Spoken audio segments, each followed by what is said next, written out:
ce jus que vous avez eu en bouche, on va le laisser fermenter et ensuite on va le distiller. Soit on commercialise en blanc, à 40, 50 ou 60, 55 degrés, ou sinon je peux le mettre à vieillir.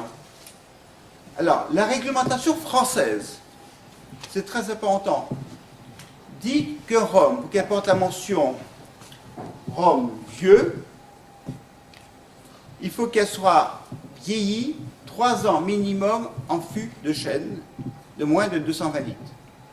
C'est la réglementation française et européenne. Dans cette bouteille, il n'y a pas un gramme de caramel.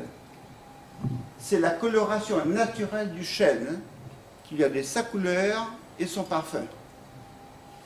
Alors, il y a des gens chez nous, on en est ravis quand même quelque part, pas trop, qui nous piquent gratuitement sans nous payer 8% du volume par an, jour et nuit. Ce sont les anges, la part des anges.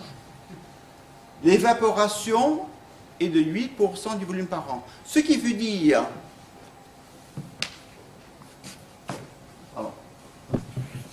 que cette bouteille de rhum de 10 ans fait partie des 50% de ce qui nous reste de la mise d'origine.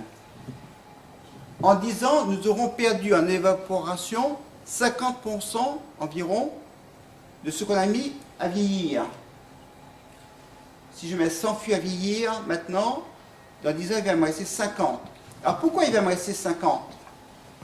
Parce que, comme vous savez, un fût, il faut qu'il soit tout le temps rempli. Si j'ai de l'air, il s'évapore beaucoup plus vite. Donc, je vais compenser ce que les anges nous piquent gratuitement par un rhum du même lot chaque année. Donc, chaque année, je prends des fûts pour remplir l'évaporation.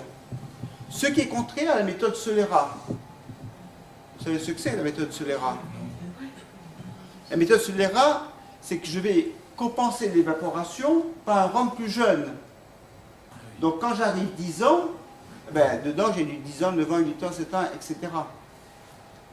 Et quelque part, ça peut tromper, parce que vous voyez une belle bouteille de rhum marquée Solera 40 ans, donc vous dites, j'ai un rhum de 40 ans. Mais en réalité, ça veut dire comme un 40 ans.